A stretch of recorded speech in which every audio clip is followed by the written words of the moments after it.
Hello guys, welcome back to my channel. I hope आप सब ठीक होंगे। जैसे कि पिछले पार्ट में हमने देखा, वांग यीबो के फादर जियो जैन को अपने साथ घर के अंदर लेकर चले जाते हैं। फिर वांग यीबो के बिग ब्रदर जियो जैन से पूछते हैं कि तुमने फैन फिक्शन पढ़ी और तुम्हें कैसी लगी। फिर स्टोरी में आगे क्या हुआ चलिए वो जानते हैं, लेकिन आगे बढ़ने से पहले please like share and subscribe my channel. Thank you so much. तो तुम्हें फ़ैन फिक्शन कैसी लगी जिसमें तुम और मेरा छोटा सा भाई है? मुझे अपने बड़े भाई से इसीलिए नफरत है। तभी मेरी मॉम किचन से चिल्लाने लगी, हाकुन तुम्हें इस तरह अपने छोटे से भाई को टीज़ नहीं करना चाहिए। अरे यार, इससे तो मैं 5 साल का बच्चा लग रहा हूँ जो कि अपने लिए फाइट बैक भी नहीं कर सकता हूँ। फिर मेरे डैड ने अपने आर्म्स को मेरे ऊपर अराउंड कर लिया और फिर कहने लगे, एट लीस्ट मेरा बोबो कुछ तो इमेजिनेशन कर सकता है और कुछ ऐसा क्रिएटिव बना सकता है, ठीक है? बस इसी की कमी थी। अब मैं 5 साल का नहीं 3 साल का बच्चा लग रहा हूँ। इस वक्त तो मुझे सिर्फ एक ही चीज़ से प्यार है कि कब ज़मीन में मैं गड़ जाऊँ। तभी मेरी मॉम सबके लिए टी लेकर आ गई और फिर मेरे बगल में आकर बैठ गई। मैं अपने पेरेंट्स के बीच में बैठा हुआ था और उस वक्त मुझे महसूस हो रहा था कि सबसे छोटा यहाँ पर सिर्फ मैं ही हूँ। जैन ने कुछ टाइम लिया ताकि वो कुछ सोच सके। जैसे ही उसके दिमाग में कुछ वर्ड्स आए तो उसने कहा, वेल फैन फिक्शन काफ़ी डिफरेंट और क्रिएटिव है, लेकिन अभी तक मैंने सिर्फ 32 चैप्टर्स ही पढ़े हैं। फिर मेरे भाई ने रिप्लाई दिया, वेल तुम्हें आगे भी पढ़ना चाहिए और तुम्हें तब पता चलेगा कि हमारे दोनों सिबलिंग्स कितने क्रिएटिव हैं। इतना मेरे लिए काफ़ी था। फिर मैंने अपने भाई की तरफ गुस्से से देखा और फिर स्मार्ट करने लगा और तभी मैंने अपने भाई से पूछा, ब्रदर चैंग कौन है? मेरा भाई जो कि उस वक्त चाय पी रहा था, चैंग का नाम सुनते ही चाय उसके गले में अटक गई और उसका चेहरा पूरी तरह से टमाटो की तरह लाल हो गया। मेरे पेरेंट्स उस वक्त मेरे बड़े भाई की तरफ बड़ी आंखें करके देख रहे थे। सूरी ने कहा और उसने प्रिटेंड किया कि वो इनोसेंट है। अरे हाँ, मैंने अपने कज़न के रूम में तुम्हारी पिक्चर्स देखी है। तुम दोनों कपल हो क्या? फिर मैं धीरे धीरे हंसने लगा। Well who cares. उस वक्त मैंने फैन फिक्शन की बात को टालने के लिए ये टॉपिक चुना था। मैंने पहले अपने आप को बचाया, फिर मैं अपने भाई की सिचुएशन को देखकर अपने जख्मों पे मरहम लगा रहा था। फिर मेरा भाई एक्सप्लेन करने लगा उसका और जिचैंग का रिलेशनशिप। मैंने अपने भाई को एक्सप्लेनेशन ट्रबल में डाल दिया और अपने आप को बचा लिया और इसी के साथ साथ मैंने अपना रिवेंज भी ले लिया। अगर मेरा भाई फैन फिक्शन को लेकर स्टार्ट नहीं हुआ होता तो मैं उसे चैंग के बारे में कुछ भी नहीं कहता। पता नहीं क्यों उसे आदत है दूसरों के काम में अपनी टांग अड़ाने की। It's that simple. फिर सूरी मेरे पास आई और फिर मेरे नीज पर बैठ गई, जो कि वो हमेशा करती है जब उसके पास कहीं पर भी बैठने के लिए स्पेस नहीं होती है। फिर उसने मेरे कान में आकर विस्पर किया, नाइस से बोबो। फिर हम दोनों ने एक दूसरे की तरफ देखकर स्माइल दी। हम दोनों इंतज़ार कर रहे थे कि कब मेरा बड़ा भाई कुछ कहेगा, लेकिन उसके कुछ कहने से पहले ही जैन ने झूठ मूठ का अपना गला साफ कर दिया और फिर सूरी की तरह बिल्कुल सीरियस लुक के साथ देख रहा था। सूरी ने फिर अपने भाई से कहा, क्या हुआ, कोई प्रॉब्लम है? जैन ने जवाब में कहा, रियली? क्या ये ज़रूरी है कि तुम यीबो की गोद में आकर बैठ जाओ? सूरी और मैं ये सुनने के बाद एक दूसरे की तरफ क्वेश्चन लुक के साथ देख रहे थे। सूरी ने जवाब दिया, पर क्यों? यहाँ पर कोई भी सीट अवेलेबल नहीं है। तुम यीबो के डैड की चेयर पे बैठे हुए हो, एमा दूसरी चेयर पे, यीबो के पेरेंट्स और बिग ब्रदर सोफा पे बैठे हुए हैं। क्या तुम्हें दिख रहा है कि कहीं पर स्पेस बची है? तुम्हें कहीं पर जगह नहीं मिली, इसका मतलब ये नहीं है कि तुम यीबो की गोद में आकर बैठो। जैन ने ये कहा और फिर शार्पली अपनी बहन की तरफ देखने लगा। सूरी काफ़ी काइंड और नाइस पर्सन है। सूरी ने जवाब में कहा, अगर ऐसा है और तुम्हें तकलीफ हो रही है तो तुम भी आकर यीबो की गोद में बैठो।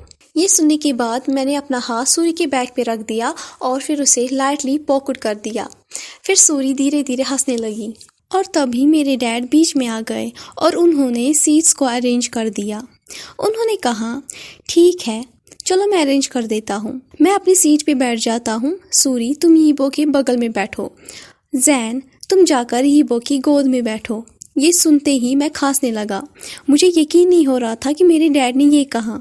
मैं सोच ही रहा था कि वो ऐसा बिल्कुल भी नहीं करेगा।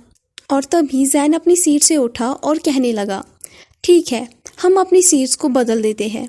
उसने सूरी को मेरी गोद से ऐसे उठाया कि उसने ऑलमोस्ट उसे धक्का देकर गिरा ही दिया था और फिर जैन मेरी गोद में आकर बैठ गया। जैसे ही वो मेरी गोद में बैठा, मैंने अपनी सांसें रोक दी। तभी मैंने अपने आप से कहा, नहीं नहीं नहीं, ये शायद सपना है। मैं सो रहा हूँ अपने बेड पे और मैं सपना देख रहा हूँ। हाँ, ये बिल्कुल सपना ही है। सडनली मुझे याद आ गया कि मैं अपना हाथ कहाँ रखूँ। मैं काफ़ी हॉट फील कर रहा था। मेरा दिल इतनी तेज़ी से धड़क रहा था कि मुझे डर था कहीं जैन इसकी आवाज़ ना सुन ले। जैन सिर्फ 5 सेंटीमीटर ही मेरी चेस्ट से दूर था। मैं इतना एक्साइटेड था कि मैंने अपने भाई का कन्फेशन भी मिस कर दिया। मुझे पता ही नहीं है कि उसने क्या कहा। मेरा दिल इतनी तेज़ी से जंप करने लगा और मेरे पेट में बिलियन बटरफ्लाइज उड़ने लगे। मैंने कोशिश की कि मैं अपने आप को डाइवर्ट करूं और अपने भाई की बात सुनूं। थोड़ी सी बातें मैंने सुनी, थोड़ी सी बातें मैंने मिस कर दी और कुछ टाइम तक मैं ये सोचने लगा, क्या मैं अपने हाथों को जैन के अराउंड ले लूं, क्योंकि वो मेरी गोद में बैठा हुआ था। मेरा भाई कहने लगा, वेल ऐसा है कि ये कुछ ऐसा हुआ, मुझे समझ में नहीं आ रहा है कि मैं आपको कैसे एक्सप्लेन करूं इसके बारे में, लेकिन चैंग और मैं, हम दोनों 6 महीने पहले मिले। हमने इमीडिएटली एक दूसरे को पसंद कर लिया। हम दोनों ने फिर 4 महीने पहले डेटिंग शुरू कर दी। ये सुनते ही सडनली मेरे डैड अपनी चेयर से उठे। मुझे लगा मेरे डैड काफ़ी ज़्यादा गुस्से में है और मेरा भाई अब ट्रबल में आ गया है। इसके बजाय मेरे डैड ने अपना वॉलेट निकाला और वहाँ से 100 युआन निकाले और मेरी मॉम को दे दिए और कहने लगे, ऑल राइट, तुम जीत गई। ये सुनते ही मेरी मॉम ज़ोर ज़ोर से हंसने लगी और उन्होंने इमीडिएटली पैसे लिए और अपनी पॉकेट में डाल दिए। व्हाट द हेल, ये क्या था? मैं ये अपने आप के साथ कहने लगा। मैंने अननोटिस कर दिया कि मैंने अपने आर्म्स को जैन के अराउंड ले लिया है। मैं मजाक नहीं कर रहा हूँ और ना ही मैंने ये जानबूझकर किया, ये खुद ब खुद हो गया। मेरी मॉम कहने लगी, तुम्हारे डैड और मेरे बीच में शर्त लगी थी। तुम्हारे डैड ने कहा कि हॉकुन को लड़कियां पसंद है, लेकिन मैंने उनसे कहा था कि उसे लड़के पसंद है। तो देखो, हॉकुन को लड़के ही पसंद है और मैं बैट जीत गई। ये सुनने के बाद मैं पूरी तरह से श्योर हो गया, ये लोग क्रेजी है। और उसके बाद सडनली मुझे महसूस हो गया कि मेरे हाथ के ऊपर किसी का हाथ है और मेरा हाथ जैन के फ्लैट बेली पर है।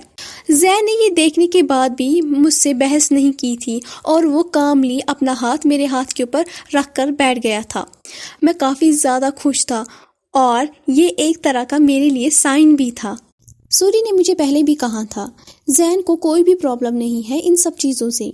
जैन के पहले भी काफ़ी सारे दोस्त रह चुके थे, वो उनके साथ बिल्कुल ऐसे ही बैठा करता था। सूरी ने कहा, जैन को फिजिकल कांटेक्ट काफ़ी ज़्यादा पसंद है। वो ऑलवेज अपने दोस्तों को गले लगाता रहता है, जो कि मेरे साथ बिल्कुल ही अपोजिट था। आज मैंने अपनी किस्मत को फिर से आजमाने की कोशिश की, तो मैंने अपने हाथों को खोला और फिर जैन के हाथों के अराउंड ले लिया पूरी एक्साइटमेंट में। मेरा जो ब्लड प्रेशर है वो शॉर्टली शॉर्ट अप हो गया इनमेजरेबली, क्योंकि मेरी नाक से ब्लीडिंग होने लगी थी। सूरी ने मेरी ब्लीडिंग देखी तो उसने इमीडिएटली उसे विप्ट कर दी। सब कुछ बिल्कुल वैसे ही चल रहा था। जैन मेरी गोद में था, मेरे हाथ जैन के अराउंड थे। मेरी माँ जोर जोर से हंस रही थी क्योंकि उन्होंने बैट जीती थी। मेरे भाई ने फिर अपनी और चैंग की पूरी रिलेशनशिप की स्टोरी हमें बताई। मेरे डैड ने मेरे भाई से कहा कि वो नेक्स्ट टाइम चैंग को भी घर पे लाए ताकि हम सब उससे मिले। देखो, ये वो अपना बॉयफ्रेंड लेकर आया है और मुझे ये बहुत ज़्यादा अच्छा लगा। फॉर्चुनेटली किसी ने कुछ भी नहीं कहा, इवन जैन ने भी कुछ नहीं कहा। मैं काफ़ी किस्मत वाला हूँ कि मैं जैन के पीछे ही था। मैंने जैन के एक्सप्रेशन नहीं देखे। अचानक तभी डोरबेल बजी और फनी थिंग ये थी कि मेरी ग्रैंड मदर आज हमसे मिलने के लिए आई थी। वो सीधे लिविंग रूम में चली आई अपनी वॉकिंग स्टिक के साथ। हम सब उठे और उन्हें ग्रीट किया तो उन्होंने हम सबको एक एक करके देखा। ओह वाओ, ये सेक्सी सा एंजल कौन है? फिर एमा धीरे धीरे मुस्कुराकर कहने लगी, हाय, मेरा नाम एमा है। लेकिन मेरी ग्रैंड मदर ने अपना सर शुक किया और फिर अपनी वॉकिंग स्टिक को जैन की तरफ पॉइंट किया। अरे नहीं, तुम लड़की, तुम नहीं, ये क्यूट सा क्रिएचर कौन है? मैं जैन हूँ। जैन ने ये धीरे धीरे रिप्लाई दिया। फिर मेरी दादी धीरे धीरे हमारे क्लोज आई। अपनी पीठ पे हाथ रखकर उसने धीरे धीरे कहा, क्या चल रहा है? कहीं भागने की प्लानिंग है? मुझे भी बोलो, मैंने भी अपनी ज़िंदगी में काफ़ी कुछ किया है। दादी धीरे धीरे हंसने लगी। बोलो क्या चल रहा है? यहाँ पर कुछ मैसी इवेंट हो रहा है क्या? या फिर तुम लोग इनलीगली कुछ प्लान कर रहे हो? अगर ऐसा है तो मैं इस उम्र में भी तैयार हूँ कुछ नया एक्सपीरियंस करने के लिए। मेरी मॉम ने फिर जैन और एमा को इंट्रोड्यूस कराया मेरे ग्रैंडफादर से। मेरे ग्रैंडफादर ने जैसे ही जैन का नाम सुना तो उन्होंने ज़ोर से कहा, जैन? मैंने ये नाम कहीं सुना हुआ है, वो भी बहुत बार। क्या ये वही लड़का है जो ईबो की स्टोरी में है, जो स्टोरी ईबो ने खुद लिखी है? तभी मेरा बड़ा भाई आया और उनके बगल में खड़े होकर ज़ोर ज़ोर से कहने लगा, हाँ ग्रैंडपा, वही फैन फिक्शन। और फिर वही टॉपिक फिर से शुरू हो गया, जिस टॉपिक को मैंने काफ़ी मुश्किल से अवॉइड कराया था। ये मेरा बड़ा भाई भी ना, मैं जानता था ये कोई ना कोई रास्ता ज़रूर निकालेगा मुझसे बदला लेने के लिए। लकीली मेरे साथ मेरी दादी है। उन्होंने अपनी वॉकिंग स्टिक को मेरे बिग ब्रदर के स्टमक पे रखकर कहा, सुनो, बंद करो ईबो को बार बार एम्बेरस करना। अब तुम 24 साल के हो चुके हो, क्या तुम प्यार से नहीं रह सकते? अरे दादी, लेकिन ईबो ने स्टार्ट किया था। मेरा बड़ा भाई अपने स्टमक को रब करते हुए ये कहने लगा, ईबो ने स्टार्ट किया? मुझे इससे कोई मतलब नहीं है। मैं जानती हूँ ज़रूर तुमने ही कुछ ना कुछ ऐसा किया होगा जिससे ईबो ने तुम्हें ये जवाब दिया होगा, और तुम बार बार ईबो को टीजिंग करना बंद करो। दादी ने यही जवाब दिया। मेरे ग्रैंडफादर ने दादी की तरफ स्क्रॉल करते हुए कहा, दोबारा हॉकुन की तरफ स्क्रॉल मत करना, बेहतर होगा तुम चुपचाप जाकर बैठ जाओ। मेरी दादी ने जैन और मेरे फेस पर पैटेड किया और फिर सोफा पे बैठ गई। मेरे दादाजी मेरे बगल से हुए और मेरी तरफ व्रिंकिट करते हुए देखने लगे और फिर दादी के बगल में बैठ गए। उसके बाद जैन ने अपनी वॉच की तरफ देखा तो जैन को याद आ गया कि उसे अपनी डैड को पिकअप करने के लिए ऑफिस जाना है। फिर उसने कहा, एमा और मैं अब चलते हैं, मुझे अपनी डैड को पिकअप करने के लिए जाना होगा, लेकिन हाँ याद रखना शाम के 7:30 बजे, ठीक है? उसने ये कहा और फिर सबको गुड बाय कहते हुए वहाँ से चला गया। मेरे फादर और मेरी मदर इमीडिएटली मेरी तरफ देखने लगे और कहने लगे, 7:30 बजे? क्या है 7:30 बजे?